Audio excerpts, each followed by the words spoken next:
warahmatullahi wabarakatuh. Alhamdulillahilladzi badi'il hadi ila bayani mahya'ir rasyadi amadda arbaban nuha warasama samsal bayani fi suduril ulama amma ba'du. Jamaah Masjid Al-Mujahidin rahimakumullah.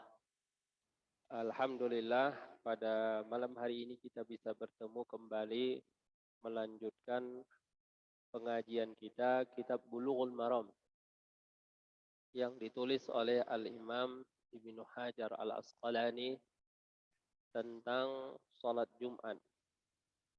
Wa an Abi Burdah an abihi sami'tu Rasulullah sallallahu alaihi wasallam yaqulu hiya ma baina an yajlisal imamu ila an tuqdas salah.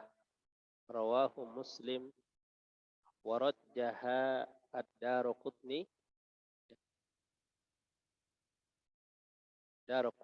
annahu min qawli Abi Burdah. Dari Abi Burdah, dari ayahnya, aku mendengar Rasulullah sallallahu alaihi wasallam bersabda, waktu ijabah yang ada pada hari Jumat adalah antara duduknya seorang imam,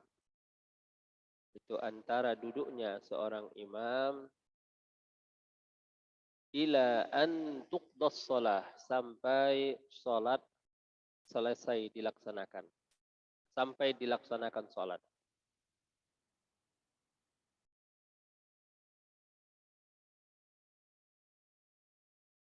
Sampai dilaksanakan salat. Hadis riwayat Muslim. Dan Imam Ad-Daraqutni mentarjih bahwasanya ini adalah perkataan daripada Abi Burdah. Ini Pak, karena pada hari Jumat itu ada waktu ijabah. Waktu ijabah maksudnya apabila kita berdoa dikabulkan oleh Allah Subhanahu wa taala. Jadi ada waktu-waktu ijabah itu, misalnya sepertiga malam terakhir, ya kan? Ada nanti waktu ijabah itu berkenaan dengan tempat, misalnya multazam antara pintu Ka'bah dengan Hajarul Aswad.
Khatib naik ke atas mimbar, sebelum khatib naik ke atas mimbar kan azan dulu Pak ya. Nah, antara azan itu dengan dilaksanakannya sholat Jumat, jadi sebenarnya itu sama juga dengan hari-hari biasa. Dengan hari-hari biasa kan ma baina al-adanaini, ya, waktu ijabah. Antara dua adzan itu waktu diperkenankan doa. Misalkan antara azan dua adzan itu maksudnya adzan dan qomat. Antara adzan Isya dan qomat Isya itu waktu ijabah. Jadi waktu yang paling afdal afdal dilakukan pada saat itu, yang paling afdal dilakukan pada saat itu adalah berdoa dan memohon kepada Allah Subhanahu wa taala. Bahkan itu lebih afdal daripada baca Quran. Itu lebih afdal daripada baca sholawat. Makanya kita lihat orang berusaha mengambil kesempatan untuk berdoa antara adzan dan qomat. Maka begitu pula pada hari Jumat. Menurut sebahagian ulama bahwa waktu ijabah itu adalah antara adzan Jumat dan pelaksanaan salat. Nah, ada pula yang mengatakan bahwa waktu ijabah pada hari Jumat itu jatuh ba'da salatil asar ila an taghrubasy syamsu, setelah salat asar sampai matahari tenggelam. Jadi kita yang punya hajat dunia, hajat akhirat, ya, maka itu adalah kesempatan bagi kita untuk menyampaikan hajat kita kepada Allah Subhanahu wa taala. Tapi kalau ditanya mana sih yang benar antara dua pendapat ini? Ada yang mengatakan tadi antara adzan Jumat sampai salat Jumat. Ada pula yang mengatakan setelah salat asar sampai matahari tenggelam. Masing-masing dari dua pendapat ini ada dalilnya. Nah, kalau yang pertama dalilnya seperti hadis yang kita bacakan tadi. Hiya ma baina an yajlisal imamu ila an tuqtas shalah. Yaitu antara imam duduk. Kan kalau imam itu Pak, imam di sini khatib maksudnya. Begitu dia naik ke atas mimbar, pertama dia kan berdiri. Assalamualaikum warahmatullahi wabarakatuh. Setelah itu dia duduk. Jadi antara duduknya imam itu sampai mana? Sampai selesai salat. Karena pada waktu khutbah itu kita tidak dibenarkan berkata-kata. Ya. Bahkan tidak dibenarkan untuk zikir, untuk doa, untuk apa saja. Ya. Kalau khutbah sedang berlangsung, jangan pula Bapak di belakang baca Quran, ya. Ataupun tasbih, ataupun zikir, ataupun doa. Amalan yang paling afdal ketika khutbah sedang berlangsung apa Pak? Al-insat. Mendengarkan dengan seksama. Mendengarkan dengan khusyuk. Dalam ayat dikatakan wa idza quri'al qur'anu fastami'u lahu wa ansitu la'allakum turhamun. Apabila dibacakan Al-Qur'an, di situ tafsir ulama dibacakan khutbah Jumat, maka dengarkanlah. Jadi ibadah pada saat khutbah sedang berlangsung apa Pak? Insat. Insat itu apa? Diam. Ya. Diam mendengarkan khutbah. Bukan baca Quran, bukan baca salawat, bukan baca surah Al-Kahfi, bukan pula berzikir, tapi al-insat. Nah, itu pendapat yang pertama. Wa qad ikhtalafa as-salafu fi ayyihima arjah. Dan para ulama berbeda pendapat. Mana sih yang lebih kuat dari dua pendapat ini? Pendapat yang pertama tadi antara duduknya khatib sampai selesai salat. Pendapat yang kedua ba'da salat asar sampai matahari tenggelam.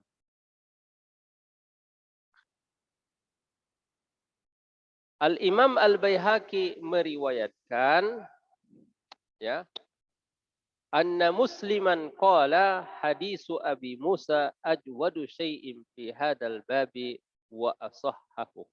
Menurut Imam Muslim, hadis yang menyatakan bahwa waktu ijabah itu antara duduknya imam sampai selesai salat, itulah yang paling kuat dan itulah yang paling sahih. Bukan hanya Imam Muslim yang mengatakan seperti itu, tapi Imam Nawawi juga mengatakan huwas sahihu balis shawab. Itulah yang benar dan itulah yang sahih. Ya. Dan beliau menegaskan pula dalam kitab Ar-Rawdah. Ya, Imam Nawawi itu penghimpun seluruh madhab Syafi'i. Ya, penghimpun ilmu-ilmu madhab Syafi'i. Beliau menegaskan bahwa yang paling benar adalah antara duduknya imam di atas mimbar sampai selesai sholat, sampai dilaksanakan sholat Jumat. Bukan setelah sholat Jumat. Begitu Allahu Akbar, selesai Pak. Ya, begitu Allahu Akbar, waladikrullahi akbar, wallahu ya'lamu ma tasna'un, wa aqimis shalah. Habis. Makanya orang banyak memanfaatkan antara apa? Antara dua khutbah. Di situ ada kesempatan. Ada kesempatan untuk berdoa. Nah, sebahagian masjid ini karena terhubung ke mana? Hah? Ke dunia luar. Ya. Sebahagian masjid itu malah memimpin doa. Ya kan? Memimpin doa antara dua khutbah. Bainal khutbatain. Kalau enggak salah di Masjid Istiqlal ada seperti itu ya. Istiqlal. Jadi ada juga yang memimpin sholawat. Ya. Tapi yang warid pada saat itu adalah berdoa kepada Allah Subhanahu wa Ta'ala. Nah, pendapat yang mengatakan bahwa waktu ijabah itu ba'da asar sampai maghrib yang jatuh pada hari Jumat, mereka berdalil hadis Jabir bin Abdullah. Rasulullah sallallahu alaihi wasallam bersabda, "Yaumul Jum'ah sinta asyarata sa'ah. La yujadu fiha 'abdun muslimun yas'alullaha syai'an illa atahu iyyahu. Faltamisuha akhira sa'atin ba'dal 'asri." Kata Nabi SAW dalam riwayat Abu Daud, Nasai, dan disahihkan oleh Syekh Albani, beliau mengatakan, hari Jumat ada 12 jam. 12 jam, 12 sa'ah. Apakah maksudnya jam yang ada sekarang? Ya, wallahu a'lam. La yujadu fiha 'abdun muslimun yas'alullaha syai'an illa atahu iyyahu. Tidaklah seorang hamba yang muslim meminta kepada Allah apapun permintaannya kecuali akan diperkenankan oleh Allah doanya. Ya, hari Jumat itu yang 12 itu dari jam 6 sampai jam 6. Atau katakanlah ba'da subuh sampai maghrib. Ya, itu semua adalah waktu doa. Waktu doa. Tapi kata Nabi, ibarat 10 terakhir bulan Ramadan, semua itu kan waktu fadilah, waktu keutamaan. Tapi kalau mau mendapatkan Lailatul Qadar, cari di kapan? Malam 27 ataupun malam ganjil. Hari Jumat itu adalah hari fadilah, hari keutamaan, hari ijabah. Ijabah doa. Tapi maka kata Nabi, "Faltamisuha akhiru sa'atin ba'dal asar."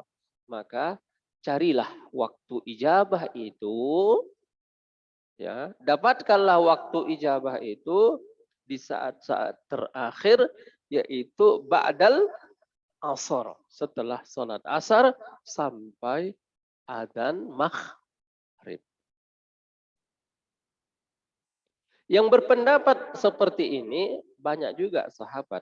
Di antaranya adalah Abu Hurairah, Abdullah ibnu Salam radhiyallahu anhuma. Nah, jemaah sekalian yang dimuliakan oleh Allah Subhanahu wa taala. Jadi ada dua pendapat tadi.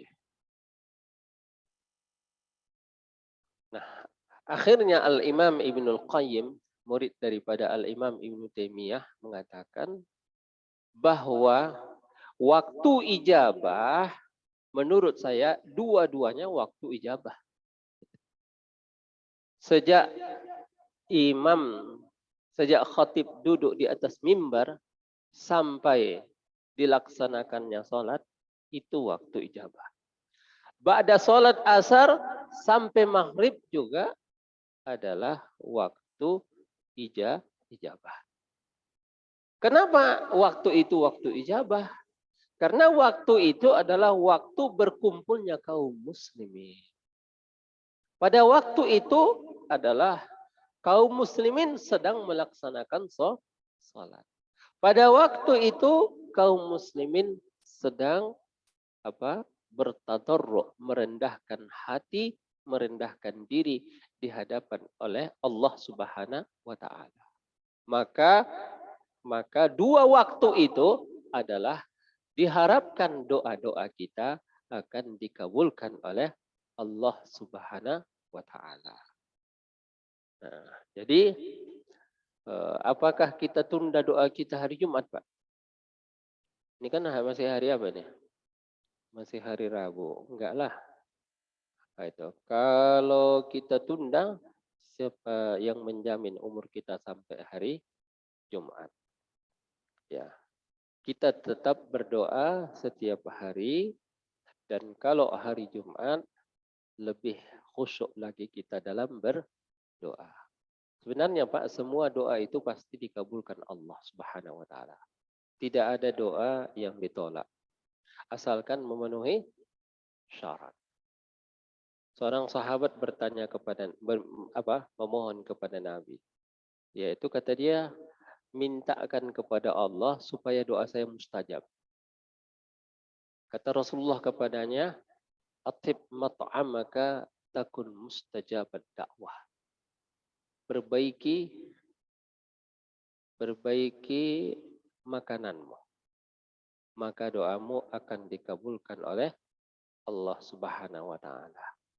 Jangan masuk ke dalam perut kita makanan yang haram ataupun makanan yang subhat. Tapi sebenarnya bukan hanya makanan. Jangan masuk ke dalam income kita, pemasukan kita dari sumber-sumber yang haram ataupun dari sumber yang subhat. Itu yang pertama. Yang kedua, wa alahha fid doa, dan sungguh-sungguh dalam berdoa.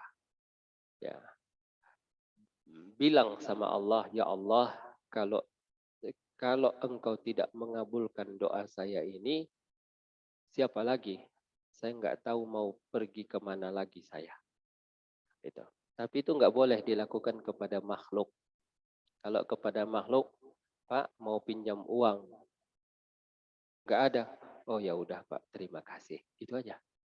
Jangan bilang, Pak, saya nggak tahu lagi kemana saya akan pergi lagi meminjam uang.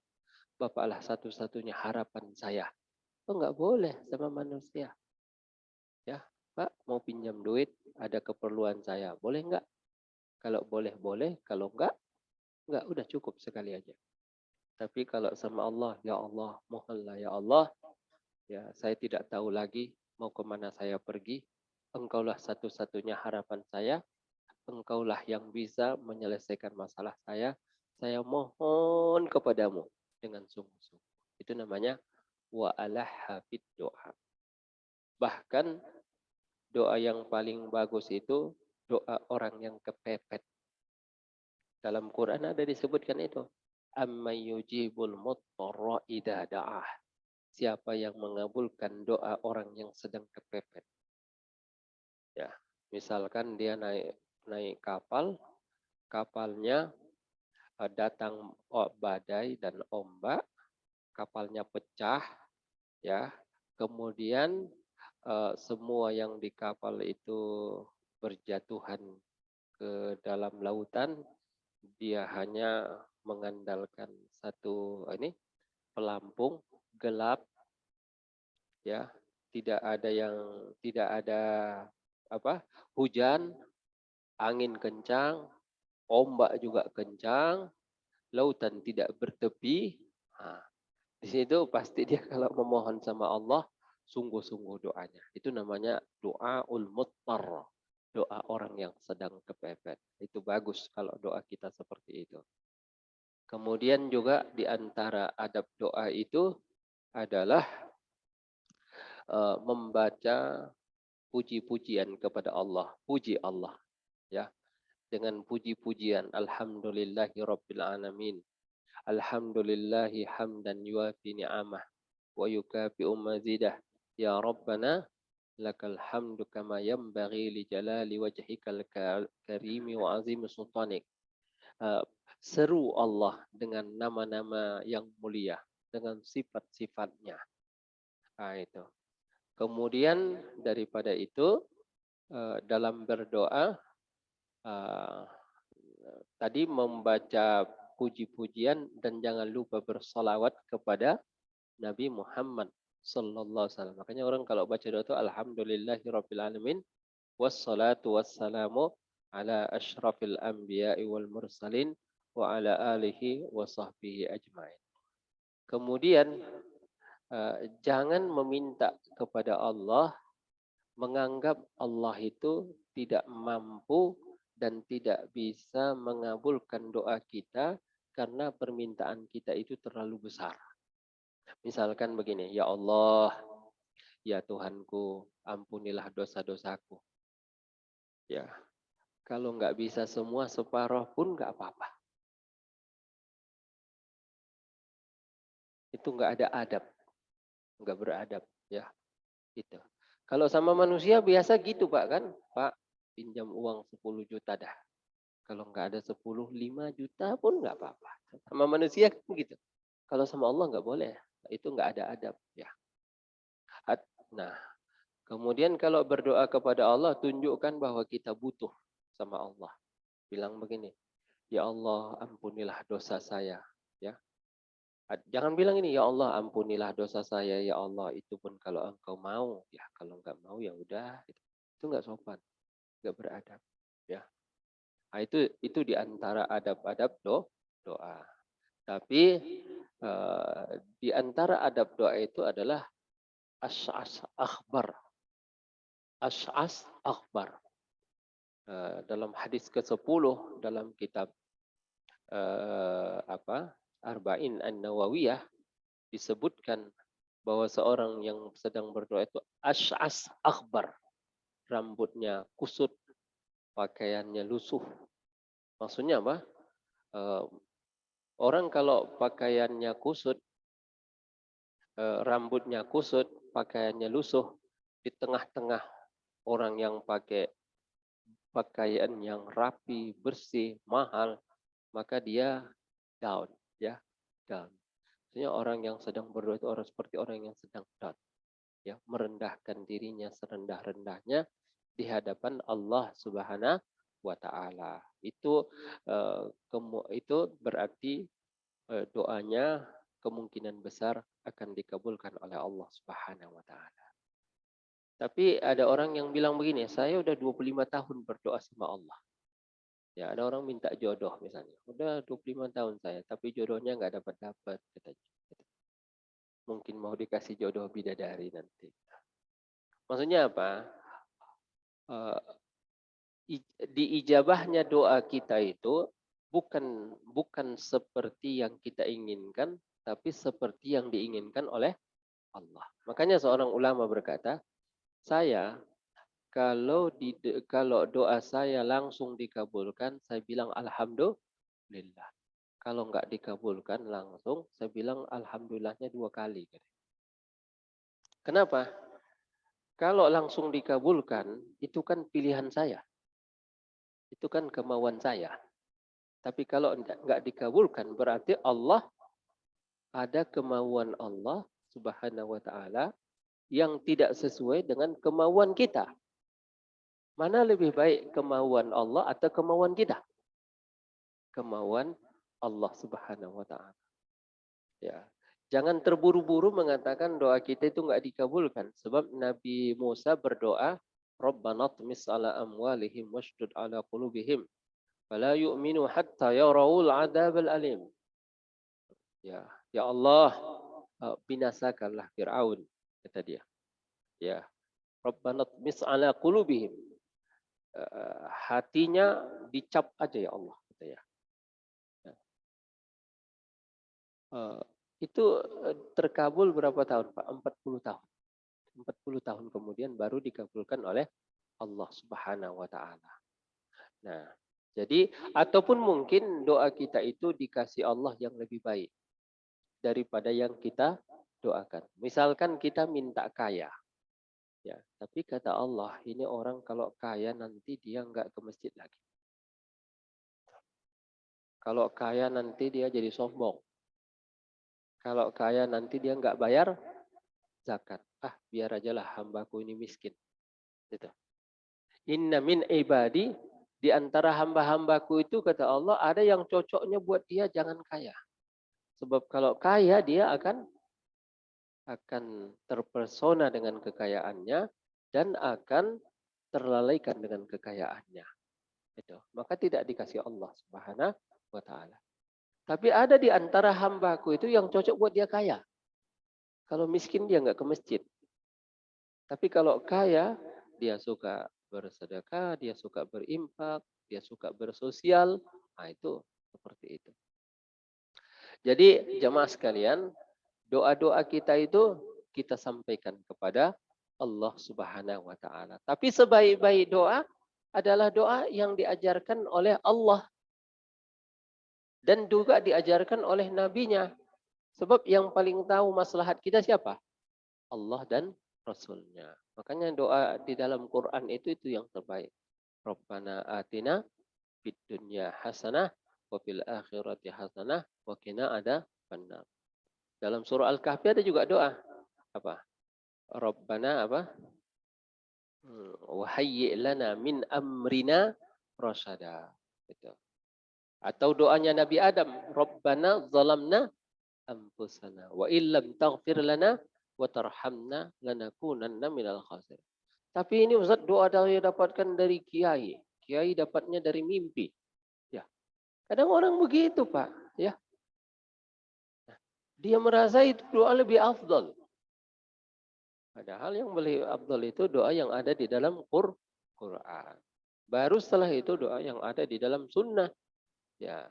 Karena yang paling tahu dengan doa itu adalah Rasulullah Sallallahu Alaihi Wasallam. Nah, itulah tadi. Ini hadisnya. In annaha ma baina salatil asri ila ghurubi syamsi. Ya, bahwa waktu ijabah itu antara salat asar sampai matahari tenggelam. Jadi dua-duanya seolah-olah di sini tidak bertentangan. Berarti ada dua waktu ijabah itu sebetulnya. Satu antara duduknya khatib di atas mimbar sampai apa? Bukan sampai selesai sholat, Pak, ya. Sampai dilaksanakan sholat Jum'at. Yang kedua adalah sejak selesai sholat asar sampai matahari tenggelam. Itulah waktu ijabah yang sering kita dengar, ya. Yang biasa kita dengar itu kan antara apa katanya? Duduk di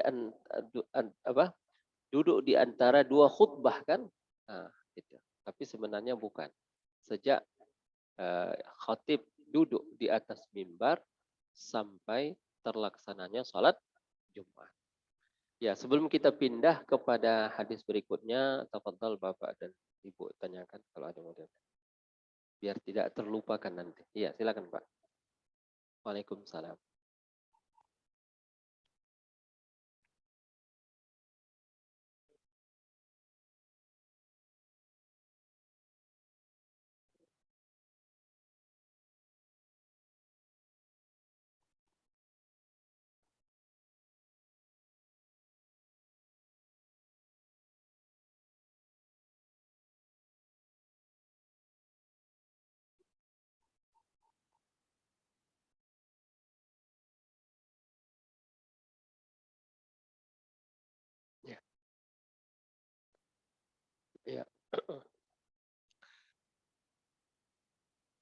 eh, itu waktu ijabah dia.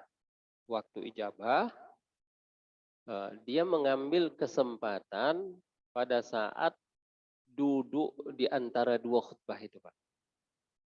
Pada saat duduk di antara dua khutbah itu, kan khatib tidak sedang berkhutbah. Khutbah sedang tidak berlangsung. Maka disitulah kesempatan untuk berdoa. Nah, adapun selain daripada itu, jangan sampai khatib lagi menyampaikan khutbahnya, kita sibuk berdoa. Nah, itu tidak afdal. Yang paling afdal adalah ketika khutbah sedang berlangsung, kita mendengarkan khutbah tadi. Gitu. Nah, kalau misalkan amin itu kan merespon daripada khutbah itu. Ya, misalkan semoga kita yang hadir di sini menjadi orang-orang yang beruntung, ya kan? Lalu jawab oleh jamaah apa? Amin katanya. Itu kan merespon daripada khutbah itu ya. Bukan berbicara yang merusak suasana khutbah. Tapi itu adalah bagian daripada mendengarkan khutbah tadi. Gitu. Bagian daripada mendengarkan khutbah tadi.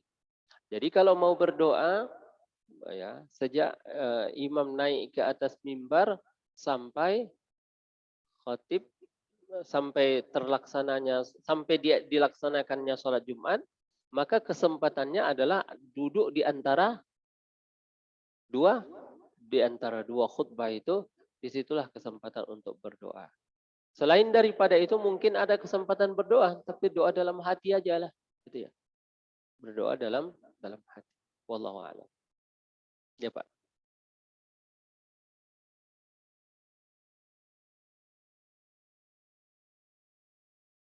Oh iya, iya, iya. Iya, kalau nggak salah kita beberapa pertemuan lalu sudah pernah kita sampaikan bahwa itu adalah khilaf di antara para ulama. Ada mengatakan qadara suratil ikhlas. Membaca dengan kadar membaca surah al-ikhlas. Qul huwallahu ahad, Allahus samad, lam yalid wa lam yulad wa lam yakul lahu kufuwan ahad. Segitu lamanya.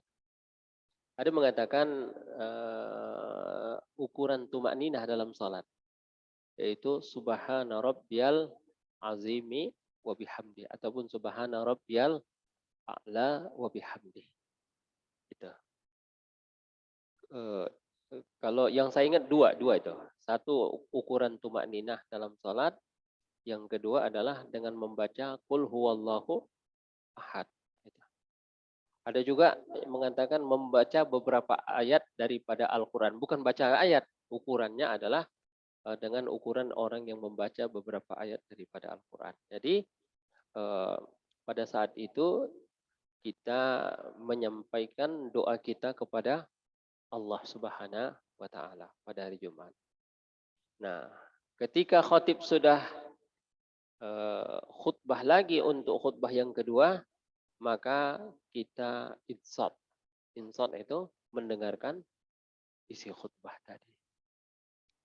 Mungkin juga ini Pak berlaku bagi orang yang tidak wajib Jumat. Ya, ibu-ibu yang ada di rumah kan nggak wajib Jumat. Ya, begitu dia dengar, oh ini sekarang khatib sedang duduk di antara duduk. Ya, setelah azan, berarti setelah azan itu dia doa terus sampai qomat. Itu kesempatan bagi orang-orang yang tidak wajib baginya Jumat. Ataupun mungkin bagi orang musafir, ya. Atau mungkin bagi budak ataupun hamba sahaya yang dulu ada, sekarang sudah tidak ada lagi. Nah, itu. Ya. Mari kita lanjutkan. Ini hadis yang berikut ini, ketiga 374 ini tentang syarat 40 orang baru diadakan Jumat. Ini bahkan di sebagian masjid itu setelah sholat Jumat diadakan lagi sholat zuhur. Kenapa?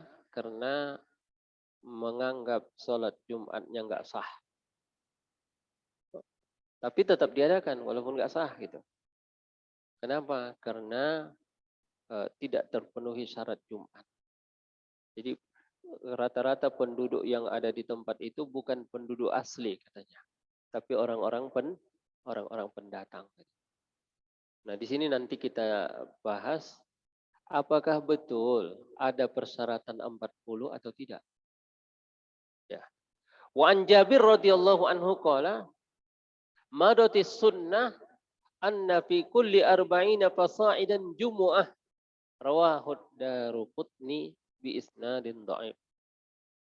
Dari Jabir bin Abdullah radhiyallahu anhu dia berkata, ya.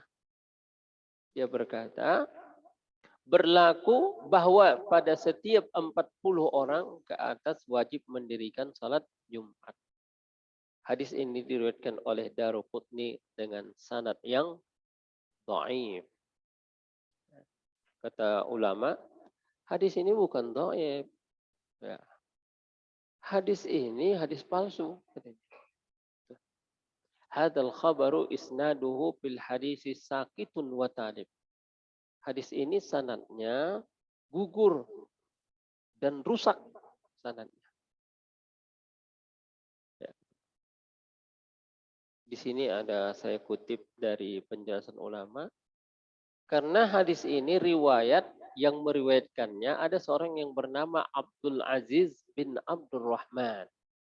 Ya, di antara orang yang meriwayatkannya, ya, sanadnya itu di dalam sanadnya ada seorang yang bernama Abdul Aziz bin Abdurrahman. Tentang orang ini kata Imam Ahmad bin Hambal, ya, kalau ketemu hadisnya orang ini, idrib ala ahadisihi fa innaha kadibun au maudu'ah. Kata Imam Ahmad, buang hadisnya.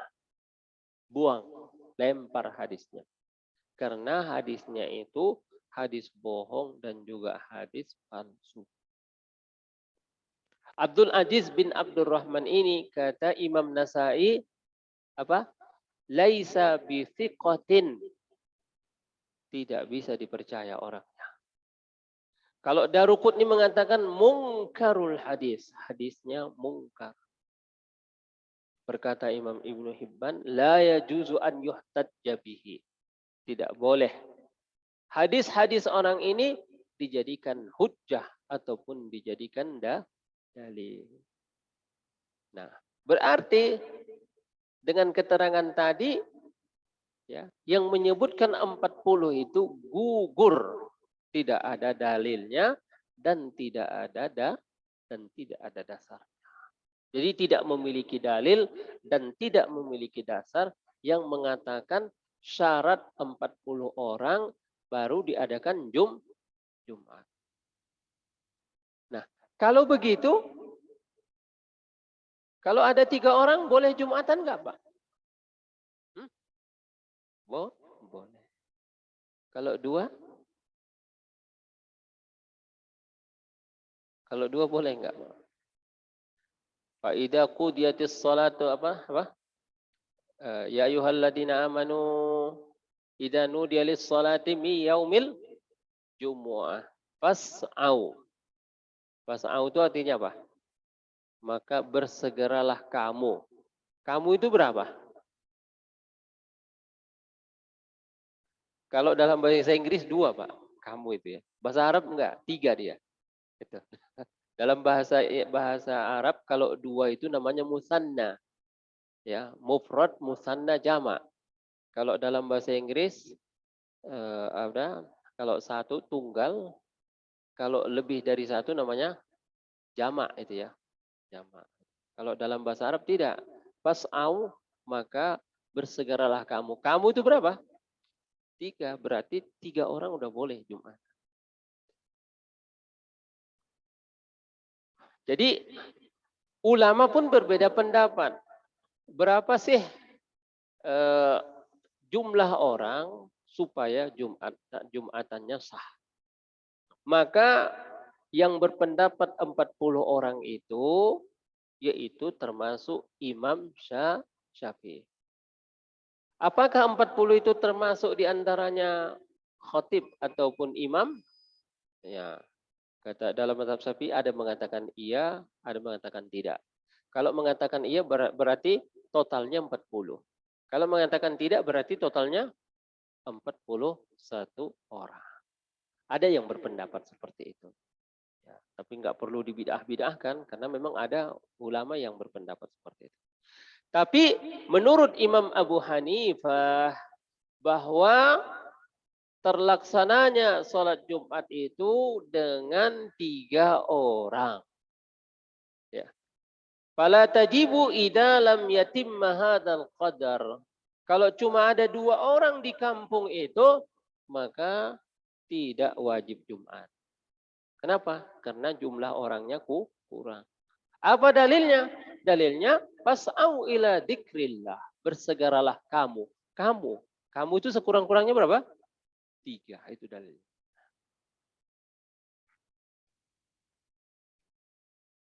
Nah,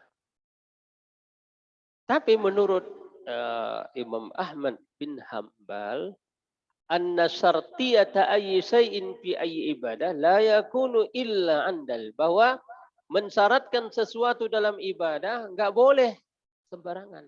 Kecuali ada dalil.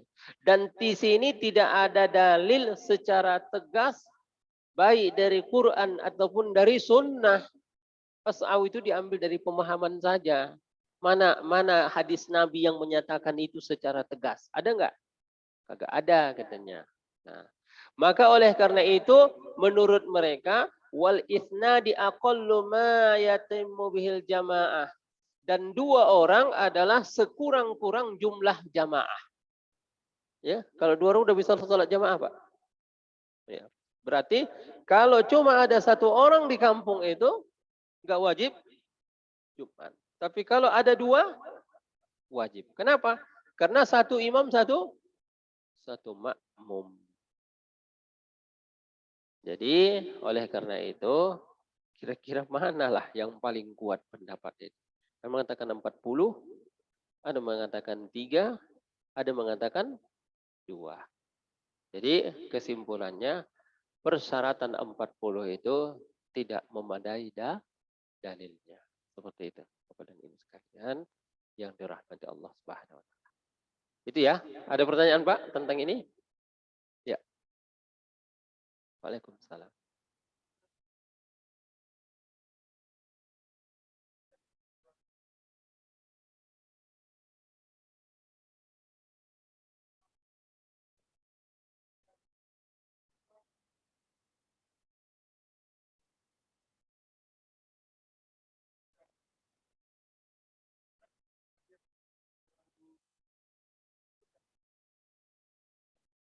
Iya, berarti itu namanya musola.